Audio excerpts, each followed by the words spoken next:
EAV-8B Harrier 2 Plus.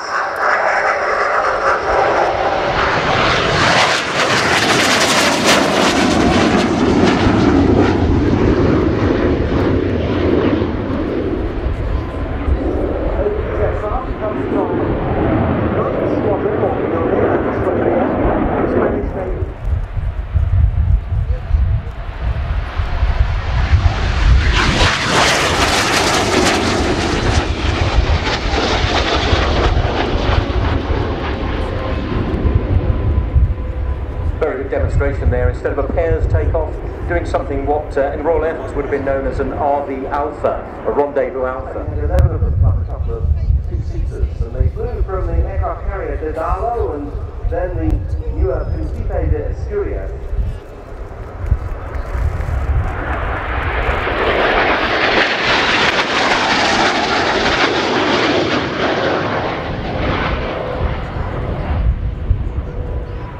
Then from the late 1980s came the EAV-8B model, E standing for España, built by McDonnell Douglas, now Boeing. And then the new B Plus came along in 1996, and the newer aircraft, and these two are B Plus models, gave the Spanish Navy a night and all-weather attack capability. Since 2013, with the decommissioning of the Príncipe de Asturias, the Spanish Harriers have flown from a landing helicopter dock, or LHD ship, called the Juan Carlos I.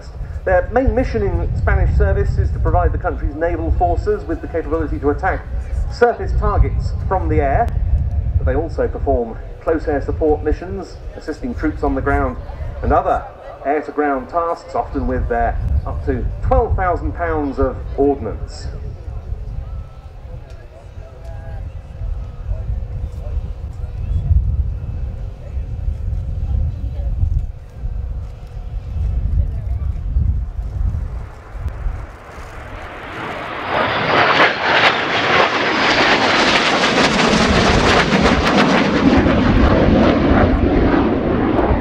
Pilot training for the Spanish Navy is all done by the US Navy. They start on the Beechcraft T-6 Texan II at Naval Air Station Pensacola, Florida. They move on to the Boeing T-45 Goshawk at Naval Air Station Meridian in Mississippi, and it all culminates with a landing on a conventional aircraft carrier in the T-45.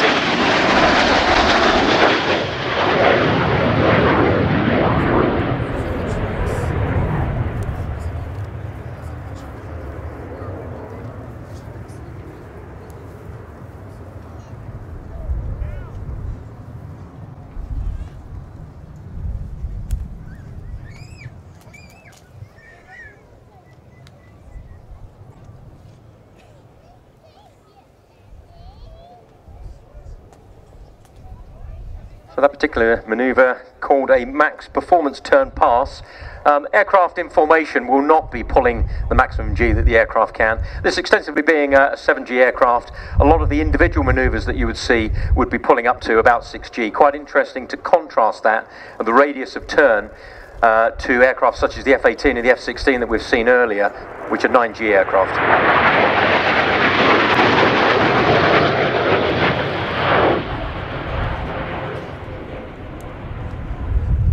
But as advanced as the F-18 and F-16 are, they can't do something very special that the Harrier is about to do. Yes, it's always been special, this capability, ever since it first came about. It results from the use of thrust vectoring from the Rolls-Royce Pegasus engine. The Harrier was given a quite close-coupled, so-called four-poster layout of rotating nozzles, and it first came into its own way back in 1960 when the first Hawker P1127 prototype made its maiden tethered hover at Dunsfold Aerodrome in Surrey. P1127 made its first conventional takeoff and landing the following March, and in September 1961 came the first transitions from hovering to wing-borne flight. But it took until 1982 for the type to win its spurs at war. 28 Royal Navy Sea Harrier FRS-1s, which were only just in service, were deployed to the South Atlantic on HMS Hermes and HMS Invincible. Joining them were 14 RAF Harrier GR3s, also aboard Hermes. The Sea Harriers flew nearly 2,200 sorties. They put up a very effective air defence shield for the British task force and shot down 23 Argentinian aircraft. GR3s arrived later. They flew 125 sorties, dropping ordnance on all of them. The unique capabilities of the Harrier made it possible, and here we see them demonstrated on this slow pass.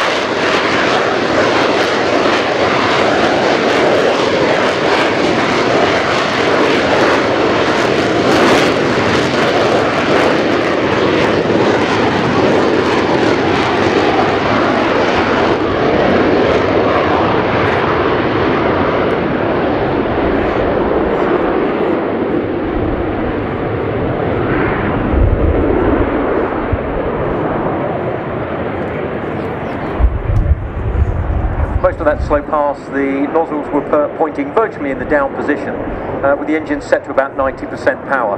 But as the engines were throttled up to full power, you could see the smoke and the angle at which it departed from the airframe. Initially vertically down, and as the aircraft then accelerated into wing-borne flight, the nozzles were moved back to the zero position, which is in the aft line of the aircraft. And on the wingtips to give the aircraft better control at low airspeed. Now this is very different to today's F-35B Lightning II that's just coming into service, where the STOVL, short takeoff and vertical landing capability, comes literally at the touch of a button. Yeah, this aircraft is very much a manually flown aircraft, and indeed it is that 8 degrees of forward thrust, about 10% of the overall power of the engine is decelerating the aircraft, which led to the phrase during the Falklands War of VIFing, which stood for vectoring in forward flight.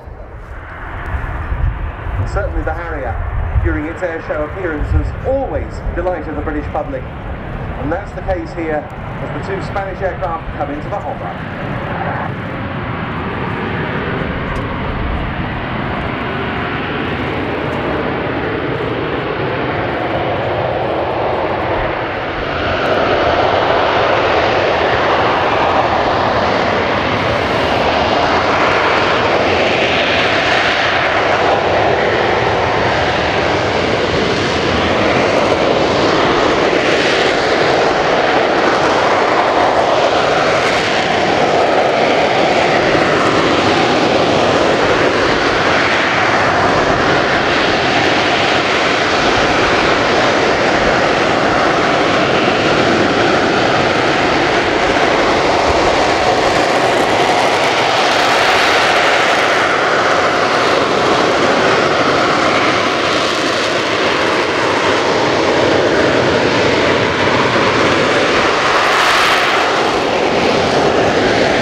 three nations still operate the Harrier, the EAV-8B being the model they all use.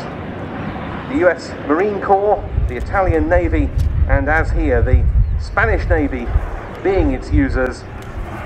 How we miss the Harrier and the Sea Harrier in UK military service. However, times change and we've now resurrected those capabilities with the advent of the F-35B.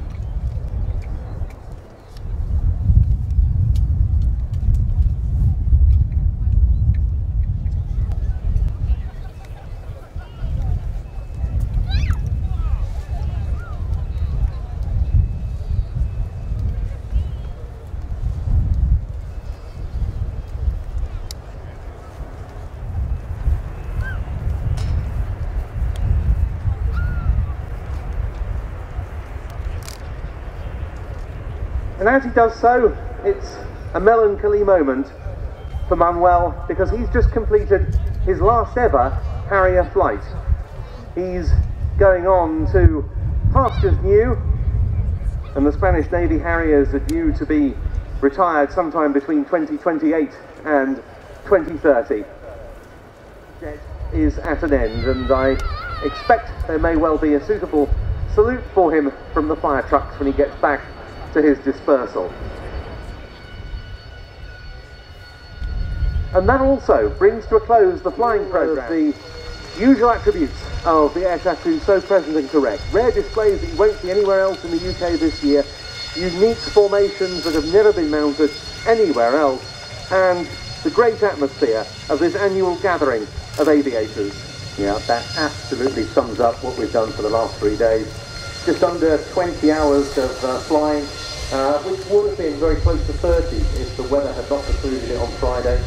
And a really true international flight. Just over 250 aircraft total participation, with over 170 on the static display, and just under 80 aircraft flying over the 2.5 day period. Absolutely fantastic. And as you say, the thing about this air show is uniqueness. Not just in terms of the types of aircraft, but the types of display. To imagine an A400M, the likes of which you can get airborne now, enjoy with it.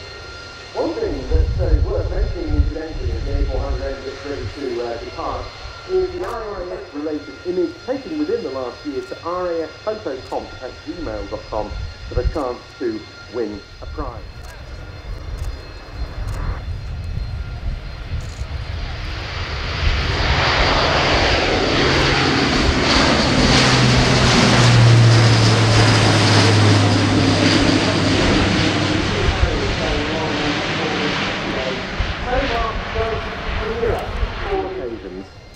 Yeah, absolutely. And the money that has been put forward from the charitable trust to the RAF Benevolent Fund and other worthy charities.